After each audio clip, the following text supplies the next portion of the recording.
బూందీ లడ్డు ఎలా చేసుకోవాలో చూద్దాం. దీనికి 1 కప్ శనగపిండి, దీంట్లోనే మనం కొంచెం పసుపు, కావాలనుకుంటే వంట సోడా యూస్ చేయొచ్చు. కాకపోతే ఇక్కడ నేను యూస్ చేయలేదు. తర్వాత వాటర్ తీసుకొనేసి ఉండలు లేకుండా దోస బ్యాటర్ కన్సిస్టెన్సీ వచ్చేంత వరకు మనం ఇలాగా కలుపుకోవాలి. తర్వాత మనం ఆయిల్ హీట్ చేసుకోవాలి. ఆయిల్ అనేది చాలా హాట్గా ఉండాలి, అప్పుడే మనకి బూందీ బాగా వస్తుంది.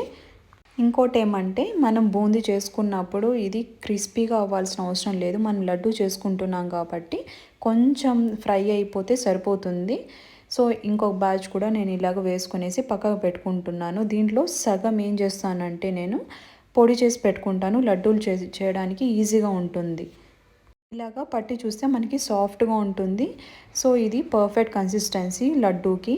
తర్వాత మనం ఏ కప్తో అయితే మనం శనగపిండి తీసుకున్నామో ఆ కప్తోనే sugar and half cup 2 tablespoon water, దీంట్లోనే కొంచెం ఇలాచీ పౌడర్, కొంచెం పచ్చకర్పూరం వేసుకొనేసి ముదురు తీగ పాకం వచ్చేలాగా చేసుకోవాలి. తర్వాత మనం బూందీ పొడి చేసుకున్నాం కదా, అది బూందీ అండ్ కొంచెం డ్రై ఫ్రూట్స్ అయితే నెయ్యిలో ఫ్రై చేసినవి వేసుకొని బాగా కలుపుకొని ఒక 5 మినిట్స్ పక్కన పెట్టేయాలి. ఇవి బాగా ఊరుతుంది, బూందీలోకంతా మనకి ఆ పాకం వెళ్ళేసి బాగుంటుంది.